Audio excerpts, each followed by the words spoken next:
coming from Germany. As you may see, I've now moved. I'm back in my motorhome and I'm currently in Baden-Württemberg. Today I'm going to talk about Johann Reichhart, who was an executioner. He was has been described as being the last executioner of the Third Reich. And to give this a sort of slightly different angle to other things which have been written about him, I decided to call him the wealthiest executioner in the Third Reich. And that is, without any doubts, actually correct, because I did have a look at his accounts, and they were somewhat positive as far as he was concerned, not so much for the victims. Now, executioners in many countries come from sort of dynasties, if you like. They say it's a job which stays in the family. I'm sure there's a joke there, but I can't think of one offhand. His uncle was somebody called Johann Reichhart. Sorry, his uncle was called Franz Xavier Reichhart, and he was born on the 17th of January 1851. And he was the main executioner in Munich from 1894 until 1924. And I think he was the last executioner in Europe to use the sword as a means of execution. Now, in medieval and late modern times, there are plenty of horrific accounts of people getting their head chopped off by what can only be described as butchers, and they make such an awful job of it. And then these accounts, for example, coming from places like Tower Hill in London, and this is, I think, due to probably them not really knowing what they're doing very well, not having enough practice, and indeed it could also be them not being a bit nervous by the surroundings. You've got lots of people come to enjoy the day out to see the person get the head chopped off, and they possibly had a bit to drink as well. But I've only come across one solitary account of where there wasn't sort of, can't even say it was a botched execution by getting the head chopped off in Germany in modern times, and then that was when he'd had a bit to drink and he seems he'd hit the wrong part of the neck, but the person died at the first blow anyway. Now, when Anne Boleyn, the second wife of Henry VIII, was sentenced to be killed, she requested that a person come from France, especially who's a swordsman, or France, it was from Calais, which was actually wasn't from France then. Calais was then in England, and anyway, so somebody special come from Calais to chop a head off with a sword, and because he was said to be very experienced at it, and he did it in one go. But it does seem to be particularly brutal by our ways of thinking to actually have be executed with a sword. Now, in Germany, the traditional way of doing things was to chop the head off. There was a guillotine which came about after the French occupation during the Napoleonic Wars, and that stayed as the way of executing people. The thing to me with the guillotine, it seems to me that the guillotine is a very quick, and it usually doesn't go wrong. There are cases of it going wrong, but it doesn't happen very often, as opposed to other things. Now, so when Franz Xavier died, or he retired in 1924, he offered the job to his nephew Michael. But Michael didn't want to be an executioner, so it then fell to the next person in line, which was Johann. And so the thing was this: it wasn't an automatic thing you could then inherit. So the person had to make an application, but that person was like the first to make an application. So Johann Reichhart wrote the following letter: "Now that the previous appointee has retired, the position for Bavaria has come available, and I would like to be considered for it." Anyway, so his application was successful, and he took over the office on 27th March 1924. Now, the thing about the executions is that it was in the family business, and they would often bring their assistants to actually help them. So anybody became a main executioner had probably already seen some executions and sort of learned how it was actually done. Now, Franz Xaver Reichhart died in 1934, 10 years later. He was 83, and he was really religious, and he bequeathed his assets to the church. And Johann Reichhart was also very religious, and the Catholic Church was not opposed to the death penalty. After all, the condemned had been tried in a court of law. Now, on the 24th of July 1924, Johann Reichhart carried out his first execution. Now, he had been practicing. He'd been using dolls. He'd got a corpse from somewhere. He possibly even used an animal such as a pig, which often happened. And he was so worried the night before the execution, he got up and he went down to see the guillotine and to see if it was all working and it was all standing there correctly. That was in Landshut Regional Court Prison. And he tested it out during the night, and it worked. And so then he went back to bed. So later that day, when it was dawn, 2 people were executed. The first one, Rupert Fischer, had murdered his wife, and his friend Andreas Hutterer had assisted him. They were sentenced to death. Fischer went first. Clark read out the verdict. A priest prayed for him, and then Fisher's hands were tied behind his back, and the assistants put him into position under the board, and not under the board, on the board, and then the board was brought into a horizontal position, and so position goes down. I think they pushed it a little bit, and then neck bands put over, and the locking lever was released by the executioner, Reichhart in this case, and the blade fell from a height of 2 meters, and the head came off and into the basket. And somebody was there to diagnose death, a doctor, and the Johann Reichhart said, so the sentence has been carried out. This took around 4 minutes from the moment when the condemned person was led into the yard. So the next person was next person was executed, and the public prosecutor said to him, "Well done, you did a good job there." And the next execution was carried out on the 6th of August 1924.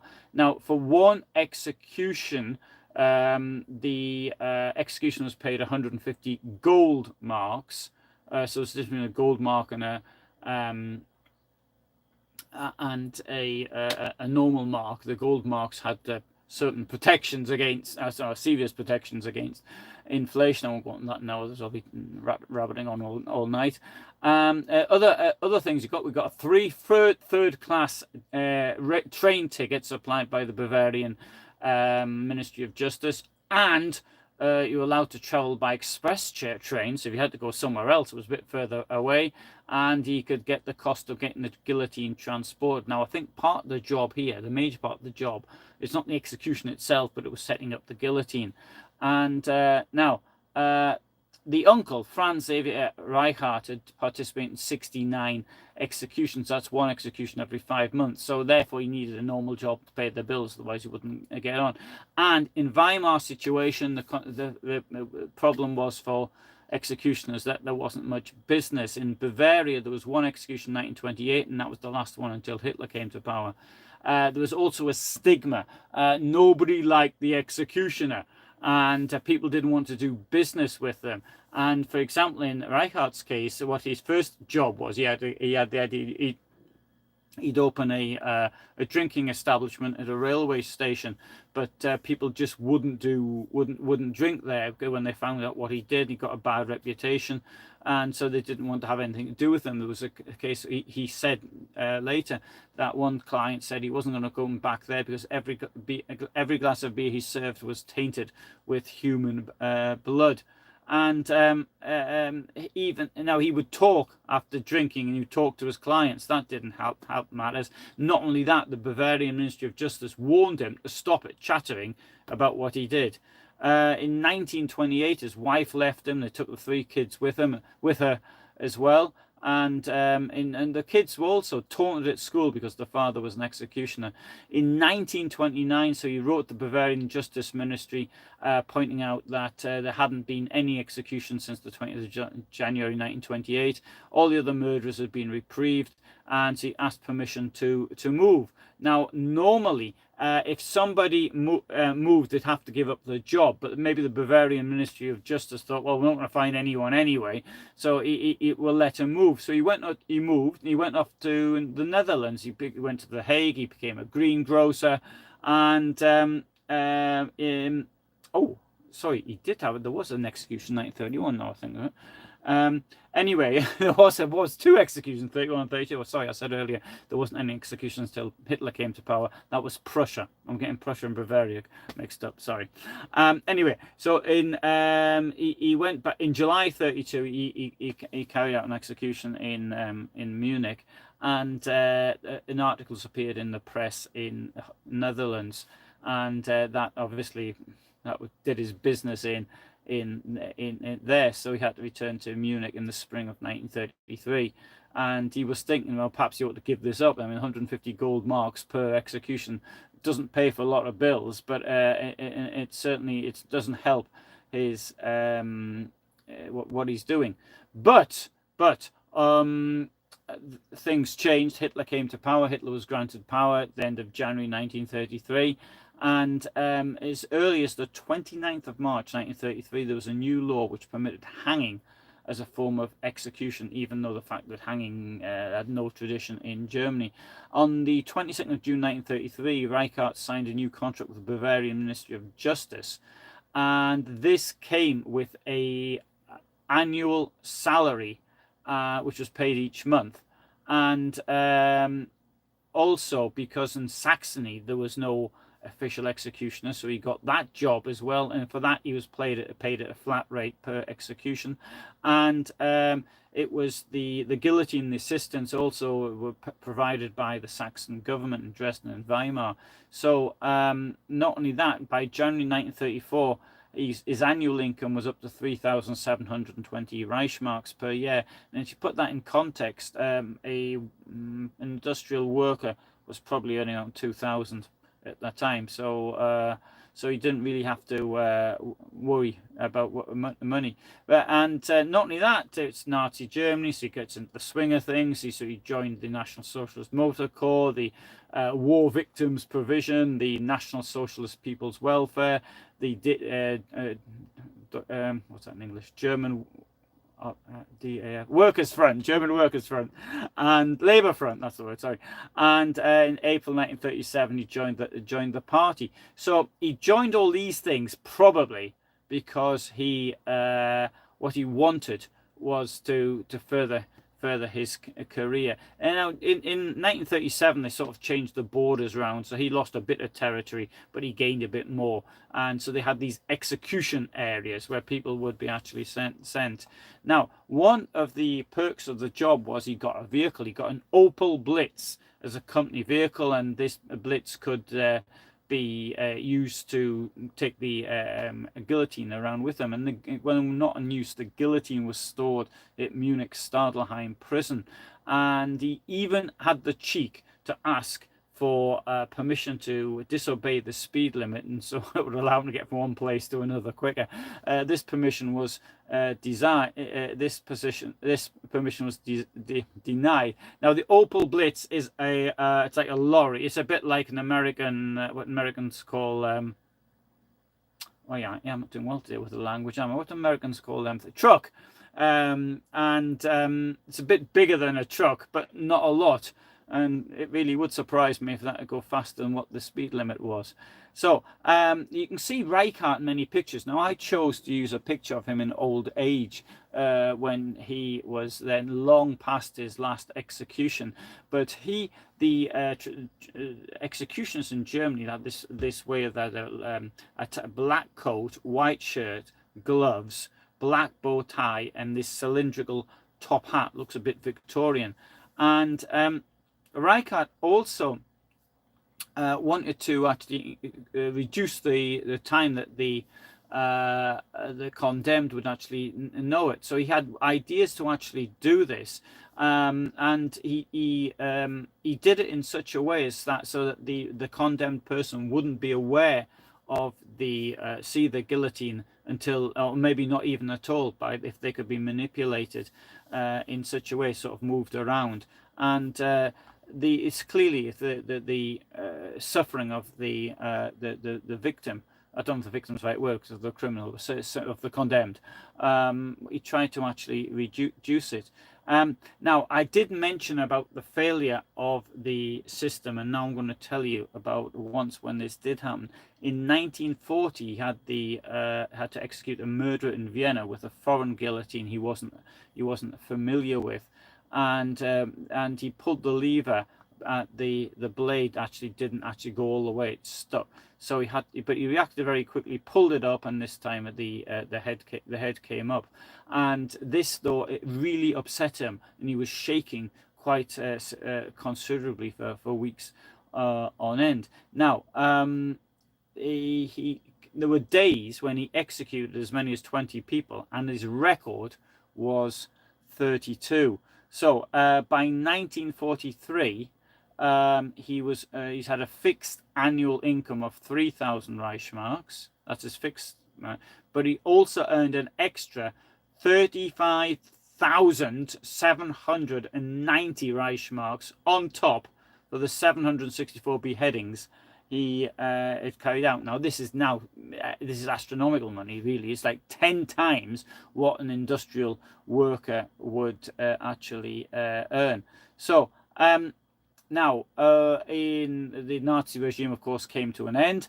There was, after the attempt on Hitler's life, there was even far more executions actually happened. But anyway, so and once the Americans took over, they initially arrested him, called him a lot of nasty names. There's an account of his arrest, and but they actually took him on. And it's for the execution of Nazi war criminals in Landsberg am Lech.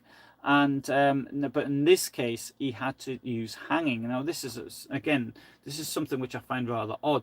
If somebody knew how to execute somebody with a guillotine, it seems to me to be totally different technology if you're going to hang someone. But not only that, the American system, or same as the British system, where you have a long drop where the cord's placed at a certain, I think it's here somewhere, and then it's well, as soon as the trapdoor opens, the cord kills. Or is it here? It's here. I can't remember where I put the knot, something like that. And there had been the case where after the 20th of July, strangulation had been used, but that was a horrific form of strangling people with wire, and that was said to be on Hitler's instructions.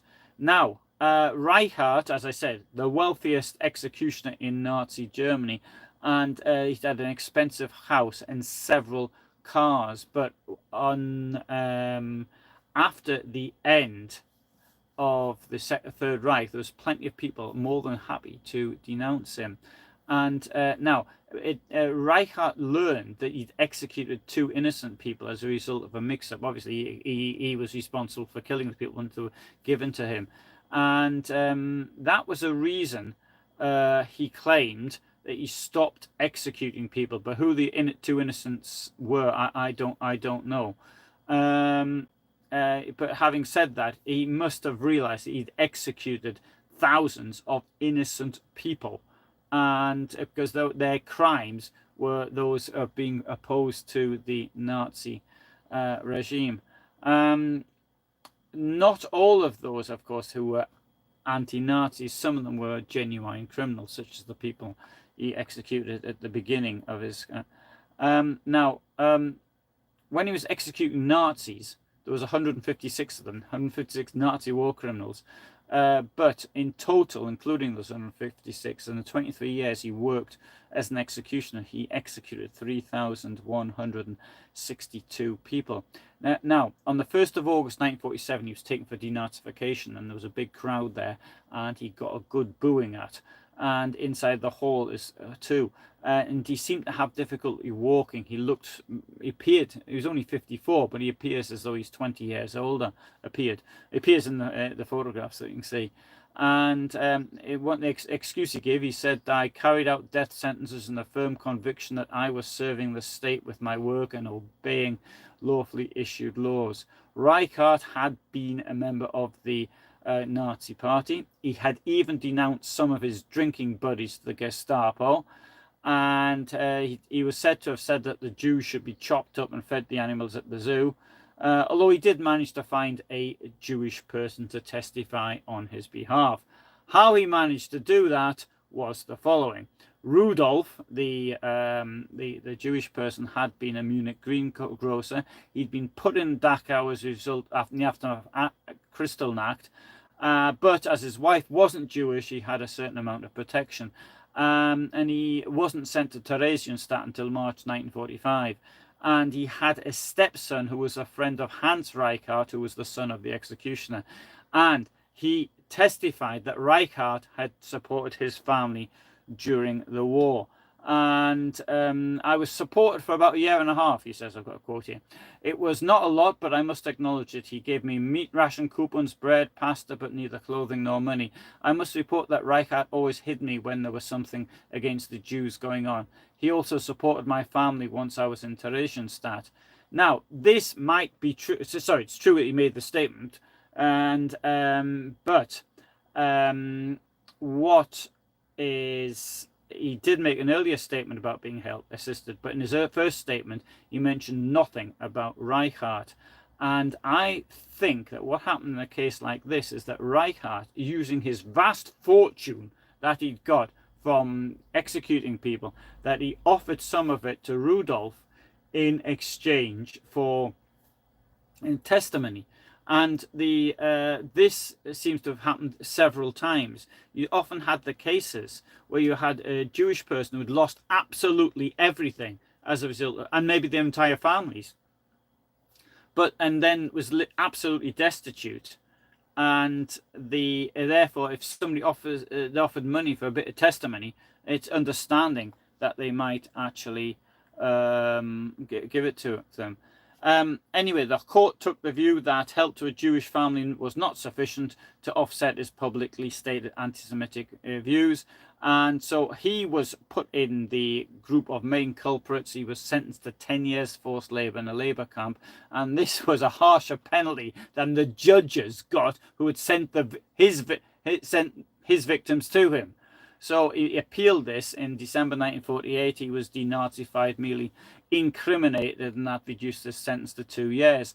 But he did lose half of his assets. But now, once more, Rudolf did speak out on his behalf on the 13th of December 1948. Another appeal, sentence was reduced to 1.5 years and only 30% confiscation of his assets. And since entering pre-trial detention, his health got worse. And in view of that, he was released. His son Hans, and Hans actually appears in photographs of him at his trial, committed suicide in 1950. I don't know if the two things were actually linked to each other. On the 23rd of May 1949, it came out the German Basic Law, which abolished capital punishment. All of those who were on death row had their sentences commuted, so there's no longer any need for executioners. There were hangings, but they were done by the American authorities in 1951. Reichhart, however, he'd earned a fortune under the Nazis, but he wasn't able to hang on to it. He didn't have a retirement plan. None had been put for executioners, and so therefore the only money he had was his pension as a soldier in First World War. And there was something not quite right about him mentally. He spoke out against the reintroduction of the death penalty in 1963 after a murder of a number of taxi drivers in the Munich area. But at the same time, he was an honorary member of the Association for the Reintroduction of the Death Penalty. He had been in and out of the mental hospital at Algassing, And had he been there 30 years earlier, of course, he could have ended up being one of those people who was euthanized. He lived near Munich, and the photograph I've put up was from 1967, so he was well in his 70s by then. He died in 1972, 3 days short of his 79th birthday, and he was buried with his uncle Franz Xavier Reichhart. And his oldest son Herbert was buried with them too when he died in 2007, aged 85. Right, so anyway, that's my little story for today about the wealth that could be obtained by executioners. Now, bear in mind that the Nazis never had a problem in killing people. So I'll put the light on. Is that any better? But they did, when they had something, the legal process, there was often after show trials. The point of the show trials, such as the people's courts, were to make an example to convince others. So whilst they were murdering tens of thousands of Jews in secrecy or attempted secrecy, these people who they killed, who resistance work, were give that as much publicity as possible. And I'll come on to the points here. So hello, Craig, A, David, Hans, and sorry, that's it. And anyway, Hans asked this really good question. Sorry, I saw it as soon as it came up. But is an executioner considered responsible for the correctness of the sentence he is carrying out? Well, if we take the case of Albert Pierpoint, who was the British executioner, noted executioner, he executed 3 people who afterwards became quite famous, and one of whom was definitely innocent. But the one he seemed to regret the most was that of a woman whose name's just gone out of my head. I can see her face. Who shot her husband? Sorry, shot her boyfriend. And I've forgotten her name. Somebody will know it. Write it down. Shot a boyfriend in Hampstead. He tried running around the car, and she continued shooting. No. Oh, this is embarrassing. Anyway, she was definitely guilty. There was no doubt about it that she was guilty. But Albert Pierpoint, for some reason, she was seen as a crime of passion. But he seemed to regret this. Not only that, he tried speaking. He visited the grave, and he also tried speaking to the lady's sister, and Fila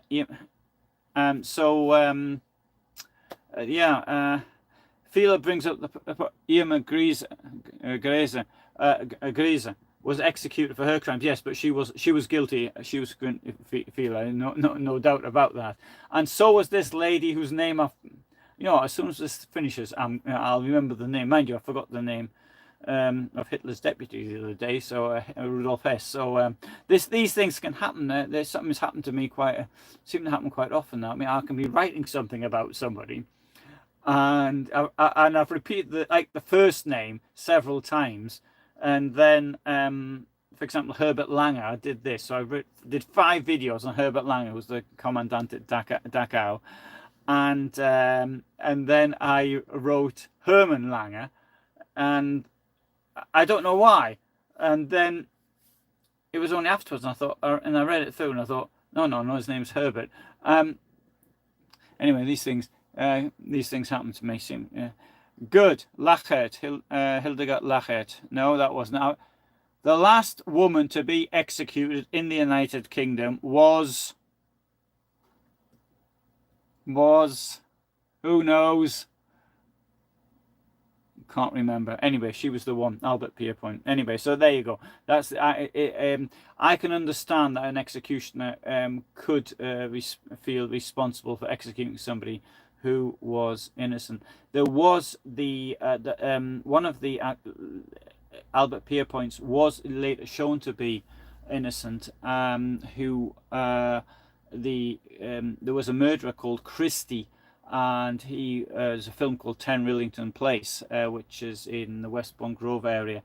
Ruth Ellis, yes, thanks Hans. And Ruth Ellis was guilty the judge said he had no choice but to sentence her because she didn't deny the fact that she'd killed him, and in cold blood, and she'd planned it. And Timothy Evans was innocent, and he was executed. And the reason for what this was is that his wife had gone for an abortion. Christie, played by Richard Attenborough in the film Ten Rington Place, killed his wife while she was having the abortion, but he'd previously warned that there could be complications, and then he told him that he killed his wife, that his wife was dead, that she died during the abortion, and he helped get rid of the body, but then he went to the police and told the police what he'd done. He thought that the child was still alive, and because Christie had killed their child as well, the daughter as well, and he was executed, but then he was found to be innocent later. Hello, John. Better late than not at all. Yes, hello, John. Right, good. Well, John is Tacoma. Tacoma is in Washington State. As John pointed out a few days ago, this is the serial murder capital of Europe, of the United States. So I don't know why. I'm sure it's a really nice state to visit. Okay, thanks very much for being with me tonight. Look, tomorrow it depends on my work situation, because I usually am where I am now. Project I'm involved in, and I was hoping I was going to be driving day after tomorrow to Munich in that direction, but I'm not. I'm going to have to stay here. Got a pile of stuff to get through to do, which has just landed on me today. So I will be around. Now, if I'm not called into a meeting tomorrow evening, I'll try and do one of these. If I am called into a meeting, then there will be a shorts video instead. So I don't know. But anyway, thanks for being here today. And oh, sorry, Phil is writing something here. Rosenberg Jews just changed their name to Rosen, and they're no longer Jewish or discriminate against America. Plenty of them did it too. Bad. Okay, right. Thanks for watching, and see you tomorrow. Right, or whenever. All right. Bye for now.